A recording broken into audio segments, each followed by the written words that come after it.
Hey guys, so little disclaimer initially, I am sitting in my children's nursery as you can see, recording this video for you because I've been kind of evicted from my room because my husband is a little unwell and he's just undergone a surgery. But I'm so dedicated to you guys that I had to do my video. Okay. Now, the video today is a video quite personal to me, and it's about the reason that I did not pass APM, okay? Huge, whoa, I didn't pass a paper. I teach, I've ranked, I have rankers as students, but I didn't pass a paper. How was that possible? Now, if you want to find out, please stick around and please press on that like button, that subscribe button, and that notification button. Now let's get into it, okay? It takes me a lot to tell this story because it was such a traumatic experience for me that I changed an option paper in its entirety. I did not go back and do APM, I did AFM. It was so traumatic for me. What happened in APM? I knew everything. I practiced. It's me. Really? I'm gonna fail a paper? I don't mean to sound pompous or overconfident, but I really worked hard at it and I had so much exam technique that I should have done well. What happened in the paper? And I have this play out in my mind whenever I think back, like I have a little bit of a memory of the paper and then I feel like the rest is just wiped from my brain. Like when something really traumatic happens to you, like you remember a little bit and then the remaining is just gone. I remember getting into that room. I remember the room was full of people, okay? It was full of people, desks were close together. I remember them saying start. I remember opening the paper. I remember the first question on the paper was about variances.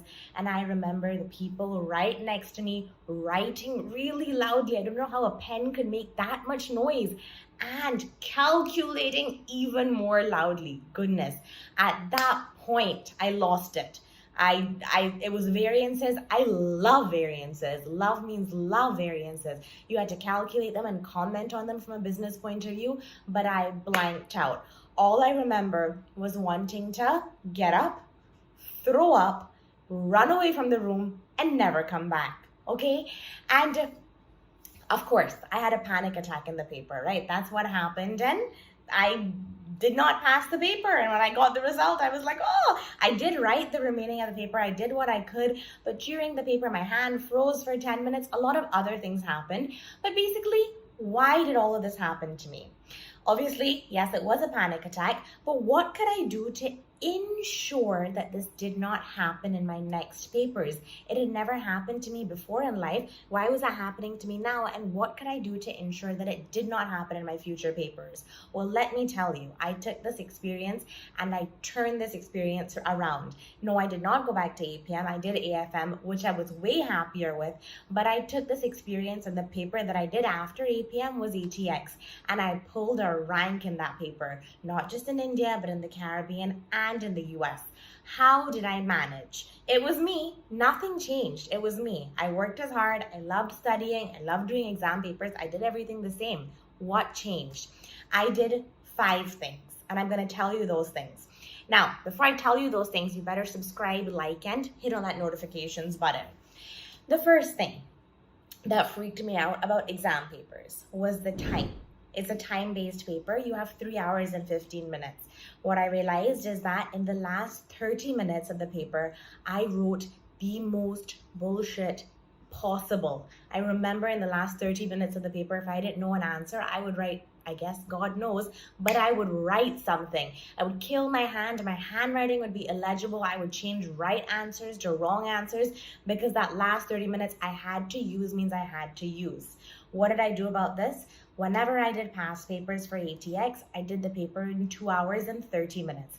I made sure that I completed the paper in 2 hours and 30 minutes properly so that I had that last 30 minutes and I was in the exam and outside of the exam when I was practicing, I was thinking in the last 30 minutes. I wasn't just behaving like some idiot monkey writing whatever came to mind just because maybe I thought it would get me a mark or 2. 2 hours and 30 minutes, I timed it. And I did it, and trust me, ATX was so smooth. What else did I do? And this may sound really stupid to you guys, but I only know what I went through when I was sitting in that hall and what happened to me when I had the panic attack. The space freaked me out, right? It was a small space. It was a lot of people.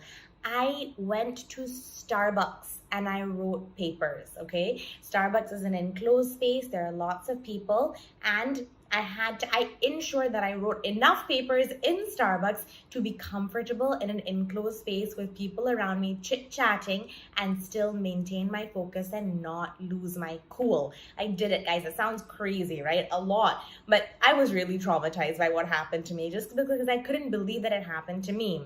What else did I do? The noise. That's what I remember. I came home and I told my mother-in-law, Mommy, there were so much calculators. I just couldn't focus. I don't know what happened.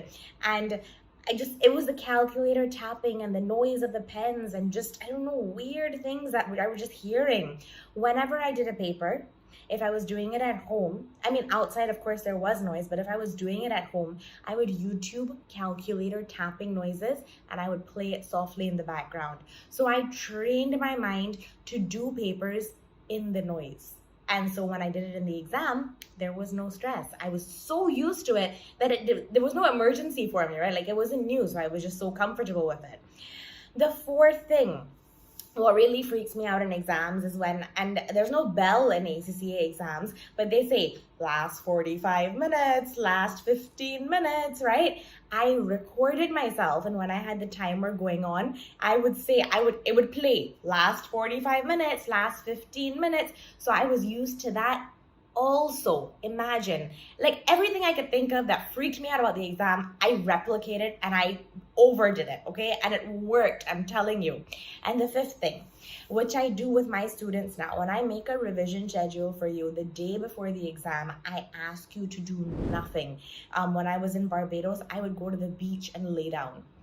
Over here, I ask you to do nothing. I ask you to enjoy yourself. I ask you to chill out, because I do not want too much cortisol releasing in your brain and stressing you out before the exam starts and you doing the exam badly just because of the stress.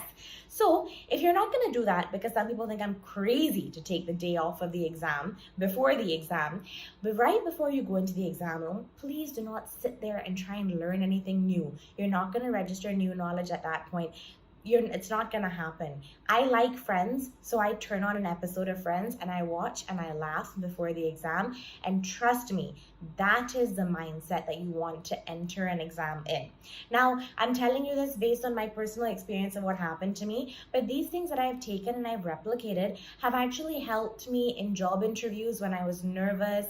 I learned how to replicate those situations also, all types of things. So you can really take this advice and apply it in like very different areas of life. It's not just for an exam. Of course, I teach you guys, and I get so many students say, the space was just unfamiliar, I just blanked out, there was tapping, there was this, there was that. Well, it happened to me also. I had a panic attack in an exam. I did not do well because of it.